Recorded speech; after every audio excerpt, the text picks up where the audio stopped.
Alright, so because I found this fascinating, I'm just gonna go over the thought I had about 13 skulls, guys. 13 skulls. Do you know where they are? Because that looks like a skull to me, okay? All I can think of is Jack from Nightmare Before Christmas, you know? The Pumpkin King? Okay? That's what I see, smiling at me. Anyway, that's a skull, okay? These guys over here, they look like skulls too, okay? I count that as a skull.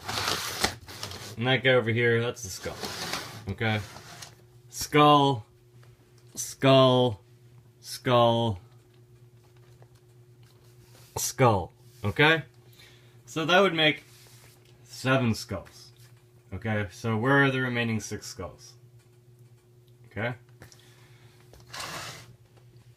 Well, there's one. 3, one on the bottom, 4, 5, and 6. Okay?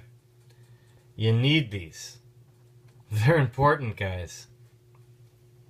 It's like the pivot point. Okay? You need 6 of them. That skull is very important. Okay? And so what I've learned about Genesis 1 and Revelation 16 and the 13 skulls. Alright, let's go to some research on 13 skulls, okay? Right here. So there's some research. This is a good book, guys, okay? So when you open it up, okay, it talks all about little movies, okay? And first one is Raiders of the Lost Ark.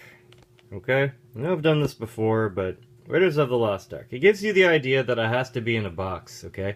This depiction here would be when, I guess, the sun, the 4th vial, was cast in Revelation 16 to create one side that would have a rotating axle. You know, a one-person unit, okay? Now, that's all good and everything. The next movie, you know, Temple of Doom, okay? There's your 3. Remember the 3 stones, guys? Looking for a stone. First they're looking for her stone. It's like a big diamond, you know, with the, over here in this scene, okay? And then where's that little kid? Yeah, Dr. Jones, yeah, that guy, right here. Yeah, that guy. He helps them out, but they find the diamond, okay, and then they run away from the bad guys. And then they, as soon as they run away from the bad guys, they gotta stumble upon this. Chances has it, another bunch of people in need of finding the stones. So he finds 1 stone and 3 stones. So 13, 31, wherever you want to do with that. But 3 makes 4 makes 5, guys. It's kind of a concept of the geometry needed to get to here using dots and lines. Okay, I can't explain it on a whim, but trust me, it's there. Okay, the 3rd movie. Okay, it's about the Christ of Cup, the Cup of Christ, guys. Look at that. One side's different than the other side. You know, the gain differential, okay? The smaller magnet that rotates, and the bigger end of the wheel that rotates, where there's gain from free energy motion. The Cup of Christ, guys. So, that's The Last Crusade, it's Sean Connery. And then we have, okay, everyone hated this movie. It was like, the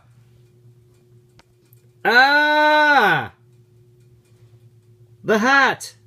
I actually yelled in the theater at the end when the hat blows off and he picks it up. I think I even, oh man, I was alert. And I think people noticed it. But anyways, Kingdom of the Crystal Skull, okay? Crystal Skull. What have I been seeing about crystal skulls, okay? They're magnetic, okay? What does that mean? What is a skull now? What is the unit of skull? A unit of skull now is a unit of free energy device when it's completed, in all 6 axes, okay? It becomes a new one. Do you not see the cellular division?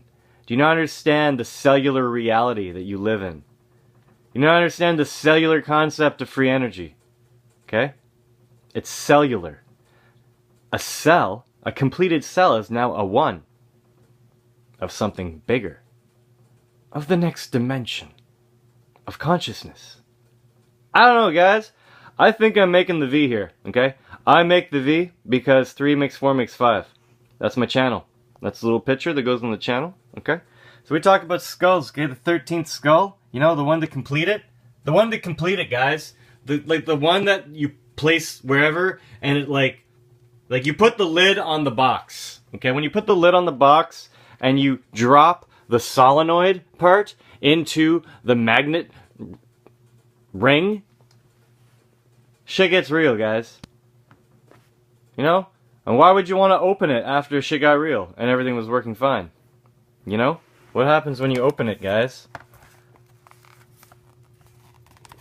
With the fingers and stuff and the... Here we go. What happens when you open that? You know? The Germans. They go bye-bye. So, like, I'm not saying Omnimus end of everything we know. Maybe Omnimus end of third-dimensional consciousness. By understanding and applying your understanding of the story of creation into something practical, constructed from the knowledge of dots and lines in the third dimension. Like, I don't know. There might be a different way to say it. But, yeah, 13 skulls. Yeah, I see it. I see the skull guy. Trust me. So, like, that is interesting. Like, the only thing I'm worried about right now is, like, how am I going to glue a magnet, okay, onto even that, like, red flat piece or the orange flat piece, you know? I think the glue will let go before anything else, unless they, like, somehow find the right type of glue that really bonds plastic to metal. Like, the metal shaft has, like, a little notch cut out of it, like a Pac-Man, all the way down the shaft. So if glue gets in there, I think that'll be good. Like, it won't want to rotate, because it's no good if the magnet starts rotating not with the axis, right? That's the key. That's the do or die point. That's the point right here, you know, where the magic's made or it's not made, okay? And then, you know, getting everything balanced and symmetrical, you know, like I can think of some ways of, you know, taking off all the constructs and stuff and making, you know, like an actual circle out of something with magnets glued in the inside, and then have that mounted instead. Something more balanced, a balanced system, you know, maybe precision machines, guys, you know.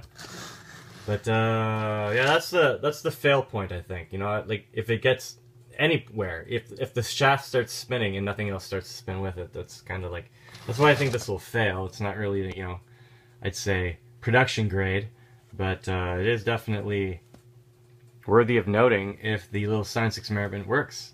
You know, like, what if this works and I can, like, power a pump and all the lights I need for my indoor garden? You know, and this toy. You know, I can't do everything I want, but imagine I can do that with the TIE Fighter mounted on the wall. Pew pew! Serious, guys. You know? It's motion. Just, like, I gotta make 36 different little solenoids times 2, so I gotta make, you know, 72. 72 solenoids, guys, of course I do.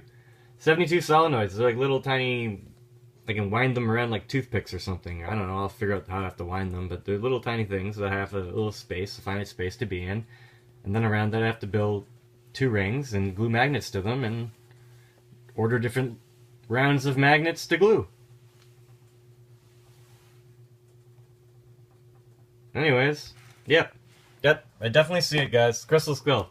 Yeah, finally, I got all the movies now. I got the first movie, I got the second movie, I got the third movie, and I got the fourth movie. All to make sense, to jive with free energy, and now I know that George Lucas and Steven Spielberg both know about free energy. It's hidden in plain sight, and you have to decode it like I just did. Okay? So, cheers. Awesome.